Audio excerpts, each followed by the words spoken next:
என் பெயர் செவ்வந்தி, வயது 20, BBA bachelor of business administration, இளங்கலை பட்டப்படிப்பு 3ஆம் ஆண்டு படித்து வருகிறேன். எனக்கு அப்பா, அம்மா மற்றும் ஒரு சிறிய கூரை வீட்டை தவிர சொத்து என்று சொல்ல பெரிதாக எதுவும் இல்லை. நன்றாக படித்து நல்ல வேலையில் சேர்ந்து கை நிறைய சம்பள பணம், கார், வீடு, அம்மாவுக்கு நகை, அப்பாவுக்கு புதிய மொபைல் ஃபோன் என்று வாங்கி கொடுக்க ஆசை. பெரிய வேலையில் சேர்ந்து வெளியூரில் வேலை செய்து அப்பாவுக்கும் அம்மாவுக்கும் பணம் அனுப்ப வேண்டும் என்பது லட்சியமாயிருந்தது. என் ஆசைகளை நிறைவேற்ற முழு மூச்சாய் படித்து கொண்டிருந்த போதுதான் என் கல்லூரி வாழ்க்கையில் ஒரு புயல் வீச ஆரம்பித்தது. அன்று மாலை மணி 5 இருக்கும். நான் கல்லூரி முடித்து வீட்டுக்கு வந்து சேர்ந்தேன். என் அப்பா பரமனும் அம்மா லட்சுமியும் கட்டிட வேலை, மேஷன் வேலை, ஃபேக்டரி வேலை என்று கூலி வேலை எதுவாக இருந்தாலும் செய்வார்கள். அவர்கள் வேலை முடித்து வர 7 மணி ஆகிவிடும். அப்போது வீட்டிற்கு வந்த 30 வயது மதிக்கத்தக்க ஒரு பெண் தன்னை யாரென்றும் கூறாமல் என் மீது கோபமாய், நீ காலேஜில் படிக்க போறியா இல்லை புருஷனை பிடிக்க போறியா என்று கத்தினாள். எனக்கு வந்திருப்பது யார், என்ன என்று ஒன்றுமே புரியவில்லை. பின்பு அந்த பெண்ணிடமே விசாரித்து தெரிந்து கொண்டேன். என்னுடைய கல்லூரி ஆசிரியர் வினோதனின் மனைவிதான் அவள். எனக்கு அதிர்ச்சியாக இருந்தது. வினோதனுக்கு திருமணமாகிவிட்டதா? உன்னை காதலிக்கிறேன், ஈருடல் ஓர் உயிர், என் மனதில் உன்னை தவிர வேறு யாருக்கும் இடமில்லை என்று சினிமா வசனமெல்லாம் பேசினாரே. அதிர்ச்சியில் உறைந்து நின்றவளை சொல் அம்பு துளைத்தது.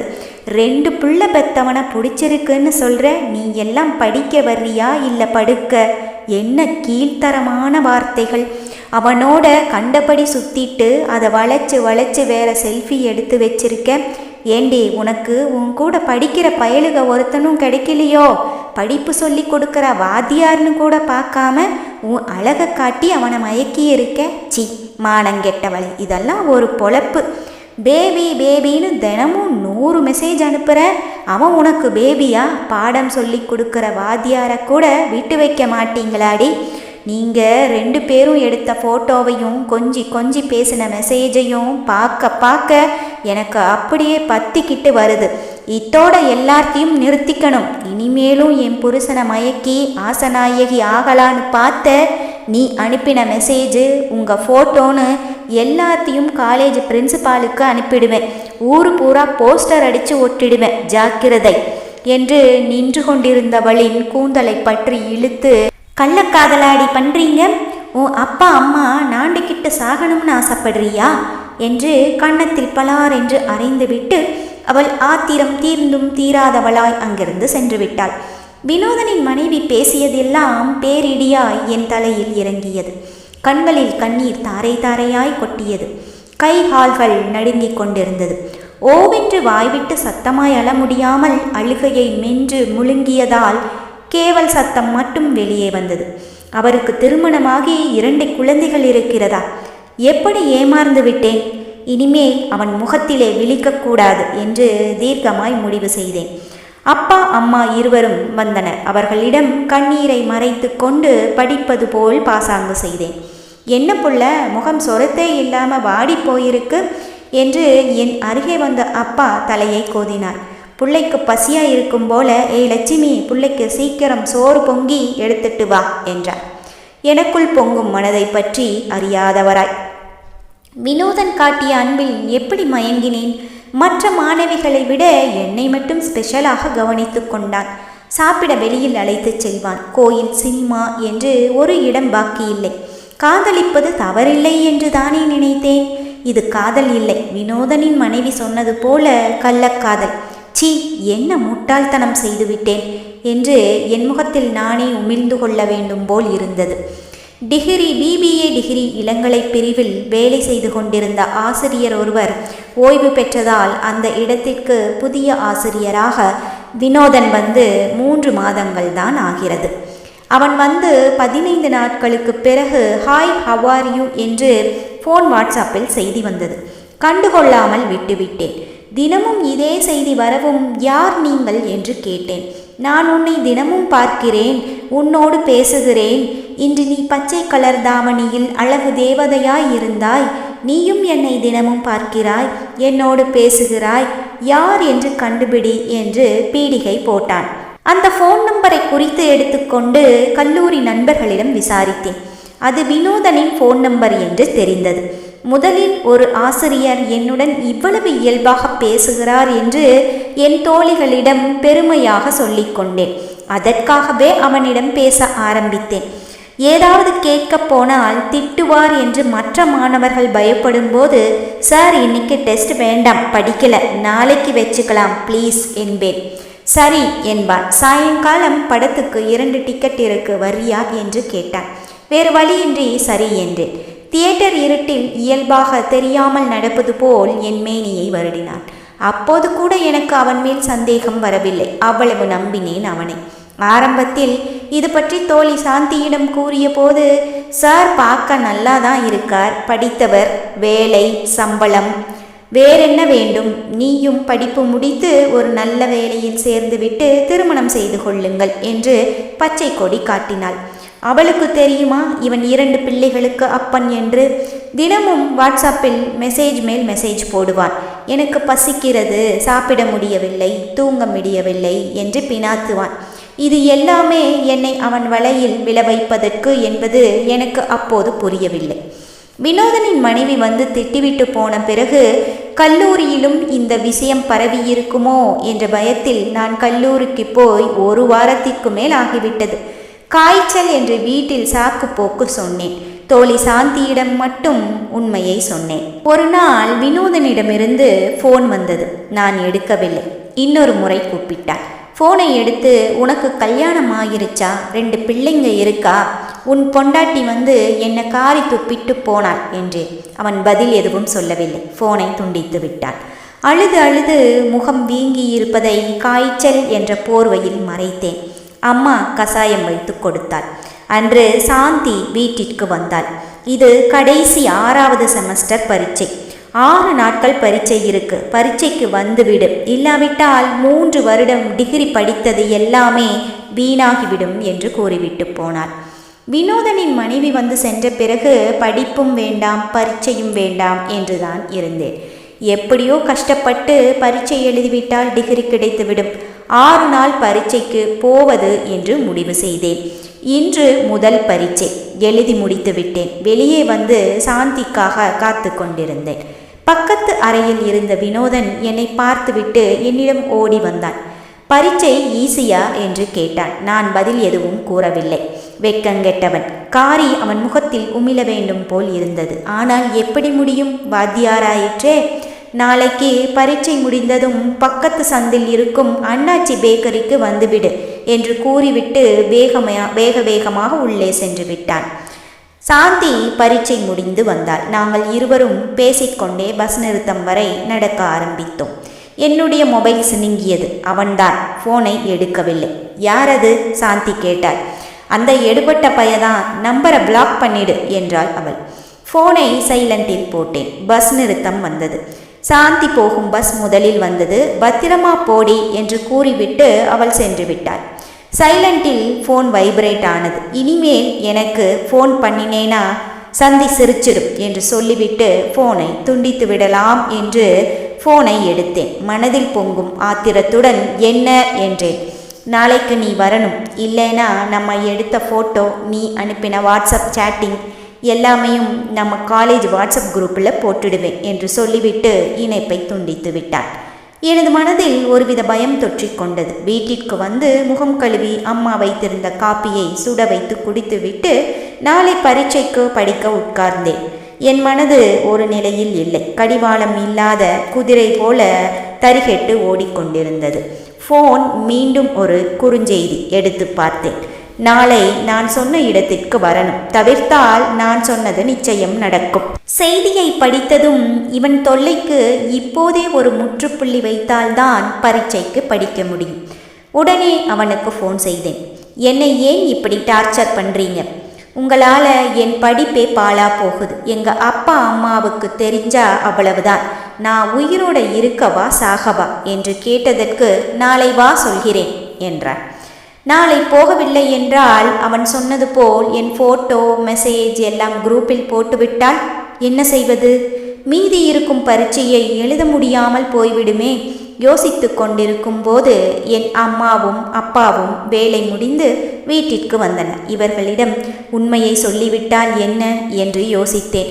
இவர்களால் மீறி என்ன செய்ய முடியும்?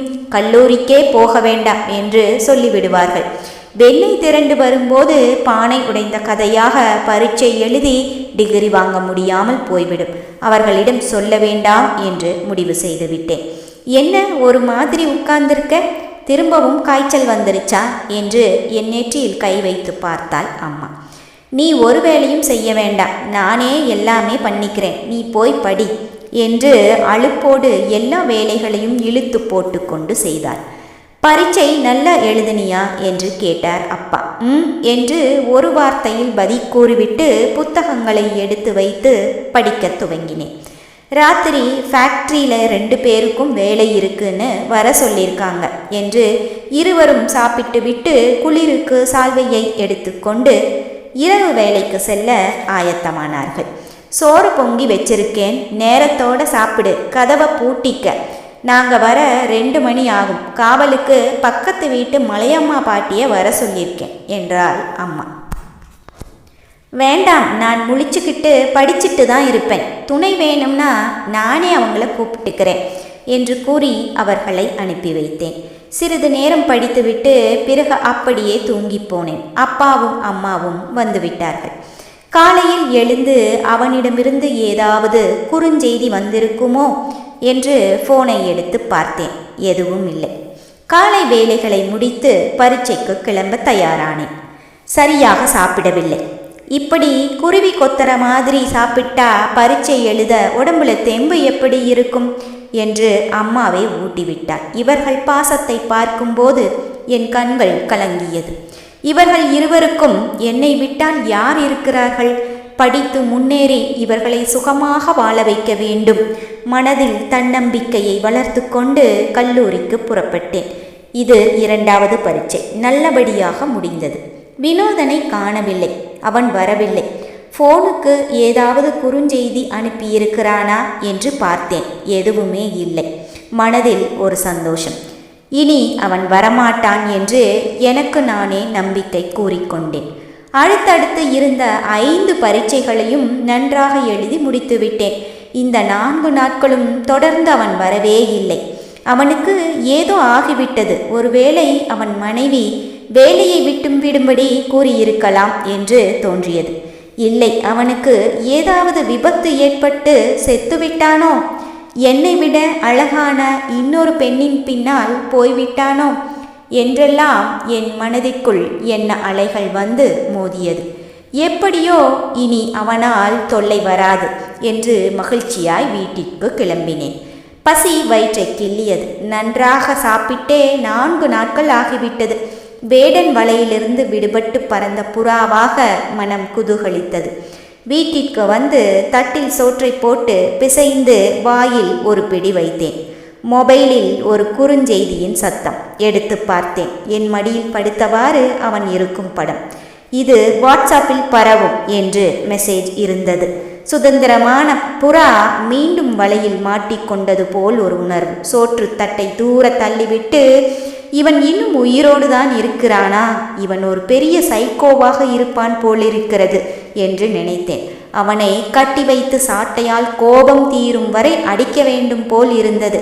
அவனுக்கு ஃபோன் செய்தேன். என்ன சார் இப்படி செய்கிறீங்க? ப்ளீஸ் என்னை விட்டுடுங்க என்று கெஞ்சும் போது எனக்கு அழுகை குமுறிக்கொண்டு வந்தது. நான் வர சொன்ன இடத்துக்கு நீ வரவே இல்லை. இந்த 2 நாளில் நான் காய்ச்சல்ல படுத்துட்டேன். ஆனால் இப்போது சரியாயிடுச்சு. நாளைக்கு கடைசி பரீட்சை முடிச்சிட்டு நான் சொன்ன இடத்துக்கு நீ வரணும். இப்போது இந்த ஃபோட்டோவை உனக்கு மட்டும்தான் அனுப்பியிருக்கேன். நாளை நீ வரலைன்னா இதை காலேஜ் குரூப்பில் போட்டுடுவேன். ஓ, மிரட்டுறீங்களா? ஃபோட்டோவை மட்டுமில்லை, நீ எங்கிட்ட கொஞ்சம் சேட்டிங் பண்ணினது எல்லாத்தையும் போடுவேன். என்ன பரவாயில்லையா? உன்னை என் கூட கூட்டிக்கிட்ட சுற்றி எத்தனை காசு செலவழிச்சிருப்பேன். சாக்லேட், ஐஸ்கிரீம்னு நீ கேட்டதெல்லாம் வாங்கி கொடுத்தேன்னில்ல. நீ மட்டும் எனக்கு வேண்டியதை கொடுக்காம என்னை ஏமாத்திட்டு போக நான் அப்படியே விட்டுருவேனா என்ன? நான் உங்கள் மனைவிக்கு சொல்ல போகிறேன் என்றேன். அவன் சிரித்தான். அவள் சுற்றுலா சென்றிருக்கிறாள். வருவதற்கு 1 மாதம் ஆகும். என் வாழ்க்கையிலேயே பெரிய கெட்ட காலம் இதுதான். இதை புத்திசாலித்தனமாக கடந்து வர வேண்டும். அப்பா அம்மாவுக்கு கடைசி காலத்தில் என்னை விட்டால் யார் இருக்கிறார்கள்? நான் வேலைக்கு சென்று அவர்கள் கடனை எல்லாம் அடைக்க வேண்டும் என்று மனதில் நினைத்து கொண்டேன். என்ன சத்தத்தையே காணோம்? நாளைக்கு நான் வரமாட்டேன், நீ வரணும். அப்படி நான் சொன்னது நடக்கலேனா உன் மானம் கப்பலேறும். உனக்கு என்னதான் வேணும்? நீதான் வேணும். என் கூட ஒரு நாள் இருக்கணும். நான் என்ன உன் பொண்டாட்டியா? ஆமான்னு சொன்னா வருவியா? கல்யாணம் ஆகலேன்னு சொல்லி என்னை ஏமாத்தினதும் இல்லாமல் இப்போ உன் ஆசையை தீர்த்துக்க என்ன மிரட்டவும் செய்கிறியா? ஒரே ஒரு நாள் 1 மணி நேரம் மட்டும் என் கூட இரு. அதுக்கப்புறம் உன்னை நான் தொந்தரவு செய்ய மாட்டேன். உன் வழியில் குறுக்கிடவும் மாட்டேன் என்றார். 2 பிள்ளைக்கு அப்பனா இருந்துட்டு இப்படி கேட்க உனக்கு வெக்கமா இல்லை? உன்மேல பைத்தியம், காதல் பைத்தியம். இதுக்கு பேரு காதல் இல்லை, கள்ளக்காதல் என்றேன். உன்மேல இருக்கிற ஆசையில தான் பித்து பிடிச்சு அலையிறேன். ஒரே ஒரு நாள் 1 மணி நேரம். அடச்சி நாயே, அது ஏன் நான் செத்தாலும் நடக்காது என்று கூறி இணைப்பை துண்டித்தேன். உடனே சாந்தியிடம் இதை பற்றி கூற வேண்டும் அழைத்தேன். அவன் கூறியதை ஒன்றுவிடாமல் அவளிடம் சொன்னேன் அழுது கொண்டு. படுபாவி, உன்னை ஏன்தான் இந்த பாடு படுத்துறான்னு தெரியல. உன் அப்பா அம்மா கூலி வேலை செய்கிறவங்க, படிப்பறிவு இல்லை, பணம் காசு இல்லைங்கிற தைரியம்தான் அவனுக்கு, அந்த எடுபட்ட பயலுக்கு. நீ ஒன்றும் கவலைப்படாத. நாளைக்கு காலையில் சீக்கிரமே போயிட்டு பரீட்சைக்கு முன்னதாகவே அவனை பார்த்து நாக்கப்படுங்கிற மாதிரி 4 கேள்வி கேட்டுட்டு வரலாம். நானும் உன் கூட வரேன், நீ ஒன்றும் பயப்படாத என்று அவள் எனக்கு கூறிய தைரியத்தில் கொதித்து கொண்டிருந்த மனது கொஞ்சம் அமைதியடைந்தது. அன்று காலை நானும் சாந்தியும் பேசிக்கொண்டது போல் ஸ்டாஃப் ரூமுக்கு சென்றோம். அங்கு அவன் மட்டும்தான் இருந்தான். நான் அமைதியாக நின்று கொண்டேன். சாந்தி எனக்காக பேசினாள். கல்யாணமானதை மறைச்சு காதலிக்கிறேன்னு பொய் சொல்லி ஏமாத்திட்டு இப்போ அவளை படுக்கவான்னு கூப்பிடுறியாமே. சி, படிப்பு சொல்லி கொடுக்குற வாத்தியார் குரு, அதான் மாதா பிதா குருன்னு கடவுளுக்கு மேலே வச்சிருக்காங்க. இதே நீ பெத்த பொண்ணோ உன் கூட பிறந்த பொறப்போ இருந்தா இப்படி தான் கூப்பிடுவியா? சாந்தியின் அனல் பறக்கும் கேள்விகளை அவன் சற்றும் எதிர்பார்க்கவில்லை. குரூப்பில் ஃபோட்டோ மெசேஜ் எல்லாம் போடுவேன்னு மிரட்டுறியாமே. பண்ணு, இப்போவே பண்ணு. வா, பிரின்ஸிபல் ரூமுக்கு போவோம். உன் பொண்டாட்டி எந்த நாட்டுக்கு போயிருந்தாலும் சரி அவளையும் கூப்பிடு. நீ பெத்த பசங்களையும் கூப்பிடு. காலேஜ் கரஸ்பாண்டன்ட், போலீஸ்னு எல்லாரையும் கூப்பிடு. முழுக்க நினச்ச பிறகு முக்காடி எதுக்கு? யார் மேலே என்ன தப்புன்னு அவங்கெல்லாம் வந்து முடிவு பண்ணட்டும் என்று சரவெடியாய் வெடித்தாள் சாந்தி. எதுவும் பேச முடியாமல் தலை கவிழ்ந்து நின்றான் வினோதன். அவன் இதை எதிர்பார்க்கவில்லை. இனிமேல் அவளை தொந்தரவு செய்யாதீங்க, இது உங்களுக்கு கடைசி வார்னிங் என்று சொல்லிவிட்டு நாங்கள் இருவரும் ஸ்டாஃப் ரூமை விட்டு வெளியேறினோம். கடைசி பரீட்சை நல்லபடியாக முடிந்தது. இருவரும் வெளியே வந்தோம். அந்த ஆள் ஆடின ஆட்டம் இன்னையோடு முடிஞ்சது. பையன் மெர்சல் ஆயிட்டான் இல்லை. இனிமே நீ இருக்கிற பக்கம் கூட திரும்ப மாட்டான். உன் ஃபோனை எடுத்து முதல்ல அவனோட நம்பரை டெலீட் பண்ணிடு. வீட்டுக்கு போய் எண்ணெய் வச்சு தலையை முழுகு என்று சொல்லிவிட்டு அவளுடைய பஸ் வந்ததும் கிளம்பினாள் சாந்தி. அன்று ஃபோனை மறந்து வீட்டிலேயே வைத்துவிட்டு வந்துவிட்டேன். கல்லூரி படிப்பு முடிந்து விட்டது. இனி நல்ல வேலை, சம்பளம், அப்பா அம்மாவுடன் சந்தோஷமான வாழ்க்கை. வீட்டிற்கு வந்தேன். ஒரே களைப்பாக இருந்தது. நின்று கொண்டே சாப்பிட்டு விட்டு ஃபோனை எடுத்து சாந்தி சொன்னது போல் அவன் நம்பரை டெலீட் செய்யலாம் என்று ஸ்விட்ச் ஆஃப் செய்யப்பட்டிருந்த ஃபோனை ஆன் செய்ததும் அதற்காகவே காத்து கொண்டிருந்தது போல் ஒரு வாட்ஸ்அப் மெசேஜ் வந்தது. ஆம், அவனிடமிருந்து தான். ஒருவேளை மன்னிப்பு கேட்டிருப்பானோ? இல்லை, சில ஃபோட்டோக்களும் வீடியோக்களையும் அனுப்பியிருந்தான். கை நடுங்க அதை ஓப்பன் செய்தேன். முதலில் நான் நடந்து வரும் படம் வந்தது. அடுத்து நான் அவனுக்காக அவன் கேட்ட உடைகளை அணிந்து எடுத்து அனுப்பிய செல்ஃபி ஒவ்வொன்றாக. அடுத்து நான் அவனுடன் பேசிய சேட்டிங், அதில் நான் பேசியது மட்டும்தான் வந்தது. அடுத்து பேரிடியாய் வந்தது என் புகைப்படங்களை வைத்து விதவிதமாக மார்பிங் செய்யப்பட்ட நிர்வாண புகைப்படங்களும் வீடியோக்களும். அப்படியே தரை என் கால்களில் இருந்து கீழே இறங்குவது போல் இருந்தது. உடல் முழுவதும் குளிர்ந்து உயிரில்லா பிணம் போல் உணர்ந்தேன். இதயம் படபடக்க மூச்சே நின்றுவிடும் போல் இருந்தது. மீண்டும் அவனிடமிருந்து ஃபோன். எடுத்தேன். பார்த்தாயா? உடனே கிளம்பி நான் சொல்லும் இடத்திற்கு வா. இல்லையென்றால் இந்த படங்கள் வீடியோக்கள் அத்தனையும் இன்டர்நெட் சோஷியல் மீடியாவில் போட்டு விடுவேன். வேண்டாம், அப்படி எதுவும் செய்து விடாதே, நான் வருகிறேன் என்றேன்.